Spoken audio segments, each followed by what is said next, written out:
Olá pessoal, tudo bom? A nossa aula de hoje é sobre briófitas, tá?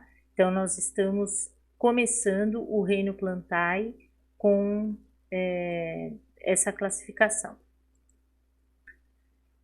As briófitas, elas foram as primeiras plantas que ocuparam o ambiente terrestre.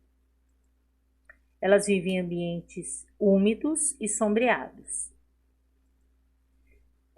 Filtram a poluição e elas se nutrem desses poluentes, tá? Então, elas têm essa capacidade de filtrar, mas elas não morrem com essa poluição, não. Elas aproveitam esses poluentes e se nutrem deles. São criptógamas, ou seja, são plantas que não têm o órgão reprodutor evidente, tá? E não produzem flor, não produzem semente nem fruto.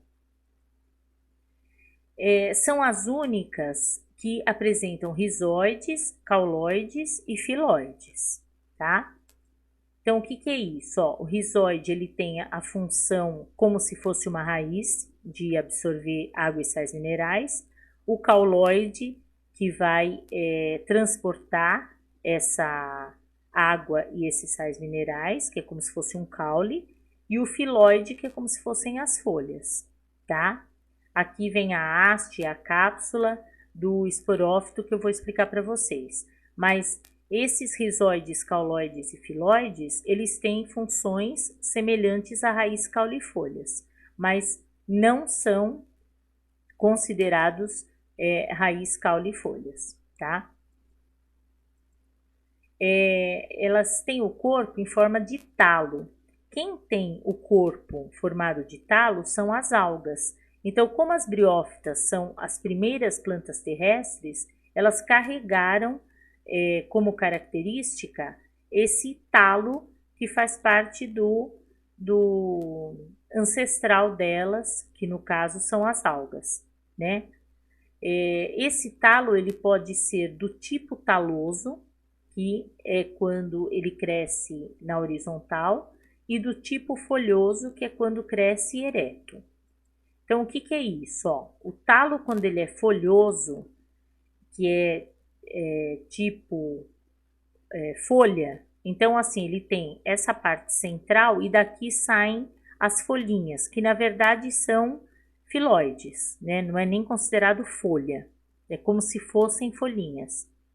Então, esse tipo é o tipo de talo folhoso, ou seja, ele tem um centro e saem esses filóides. No caso do tipo do talo taloso, é quando ele não tem essa estrutura que lembra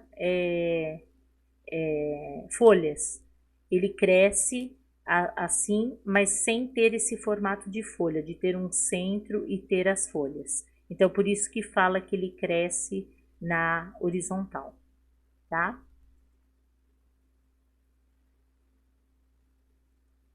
A epiderme, ela apresenta uma camada bem fininha de cera que é impermeabilizante e possui também estômatos. Estômatos são as células que vão fazer as trocas gasosas, que vão fazer transpiração, então essas são as células. Essa camada sendo fina, é por conta disso que elas têm que viver em lugar bem úmido, porque elas não suportam uma grande quantidade de sol, tá? Elas têm uma proteção pequena em relação a isso. São avasculares, então elas não têm vasos condutores de seiva, e por isso a água que vai ser absorvida pelo rizóide, ela vai ser transportada de célula para célula, mas por difusão, tá? Então, difusão é o que? É a passagem da onde tem mais água, que no caso, para onde tem menos. Então, vai passando de célula para célula. Elas não têm um tecido de sustentação. Então, por conta disso, por elas não terem nem o tecido de sustentação e também não têm vasos condutores, elas têm pequeno porte. elas não conseguem desenvolver uma planta grande, elas têm no máximo o quê? Uns 2 centímetros, que parte ali da onde elas estiverem, do lugar úmido, de uma parede, de um vaso, enfim. Elas têm um tamanho pequeno por conta disso. Não tem como ser maior, porque se a água está sendo passada de célula para célula, se ela for muito grande, quando tiver lá na última célula, as primeiras já estão sem alimento. Então não tem como, tá?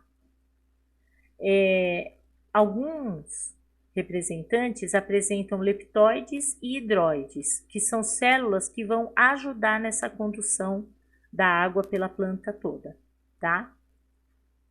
Dependem da água do meio ambiente para fecundação. Por quê? Porque elas têm gametas, os gametas masculinos que vão ter que chegar até o gameta feminino são flagelados e eles vão ter que nadar para chegar até o gameta feminino, tá? Que eu vou explicar para vocês a reprodução. Então, por isso que elas dependem dessa água para fecundar. A reprodução é feita por alternância de gerações. O que é isso? Passa pela fase sexuada e assexuada no mesmo ciclo, tá?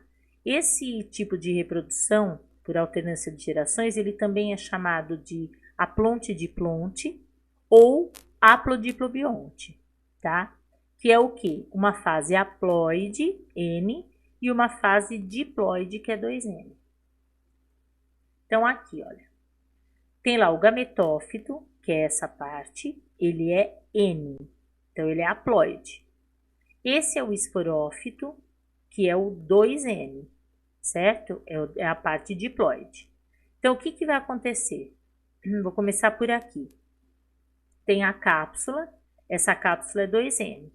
Então, ela vai sofrer meiose, tá? Vai acontecer a meiose no interior da cápsula e ela vai produzir esporos. Os esporos são N porque aconteceu a meiose. Então, essa cápsula vai abrir e vai eliminar os esporos. Esses esporos caindo no local adequado, no caso úmido, sombreado, que é o que ela quer, que é o que ela gosta e se adapta, eles vão germinar sozinhos. Essa germinação vai formar os gametófitos, tá? Então, por germinarem sozinhos aqui, essa é a fase assexuada do ciclo. Então, esses gametófitos que foram formados são esses aqui. Tem o gametófito masculino e o gametófito feminino. O gametófito masculino, ele tem aqui em cima o anterídeo, que é o gametângio masculino. Esse gametângio vai formar os gametas, que são os anterozoides. Então, esses são os anterozoides, tá? Que são flagelados, ó. Que é aquilo que eu falei para vocês, que eles têm que nadar. No gametófito feminino, aqui em cima, é essa parte, é o arquegônio. Ó, arquegônio faz parte aqui, dessa parte aqui do gametófito. Então, esse arquegônio, ele é o gametângio feminino e dentro dele tem o gameta feminino, que é a oosfera. Então, o que acontece? O anterozoide, ele vai nadar até ele encontrar o arquegônio, que é aqui em cima, e ele vem, desce e fecunda essa oosfera, tá? Que é o gameta feminino.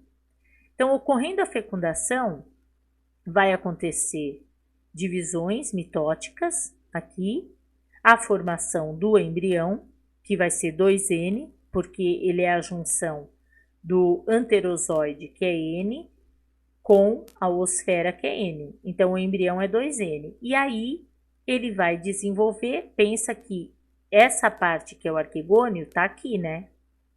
É a parte de cima do gametófito feminino.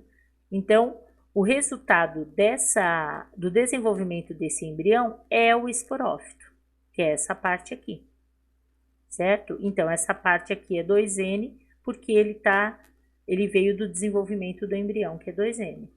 Então, no caso das briófitas, de maneira geral, elas têm o gametófito como fase duradoura. Então, quando você olha a planta, na verdade você está vendo o gametófito.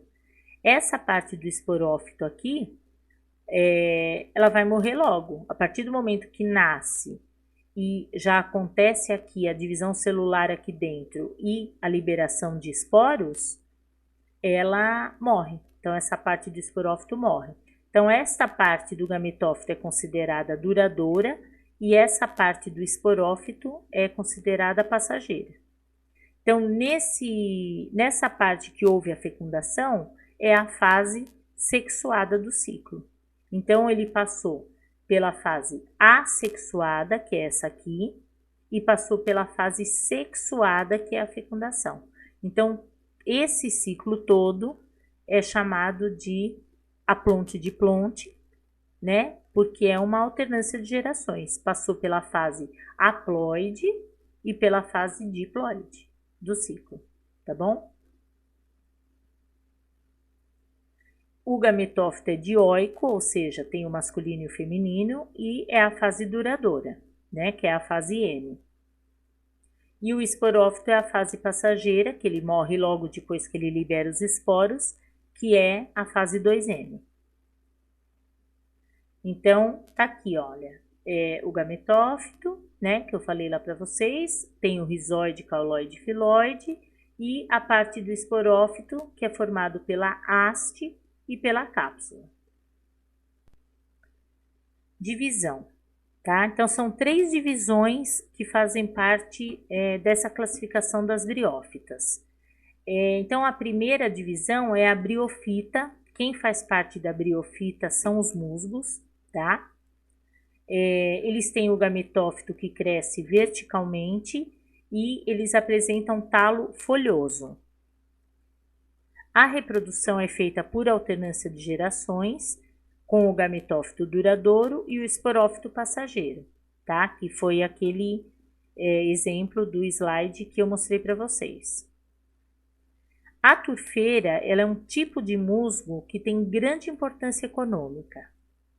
Por quê? Porque ela tem a capacidade de reter bastante água do solo e quando ela seca, ela é utilizada como combustível. Então, essa é a turfeira, tá? Marcantiofita é a divisão onde as hepáticas fazem parte. O nome vem da aparência de algumas espécies com o fígado humano, tá? Porque pato é fígado, então vem daí o nome.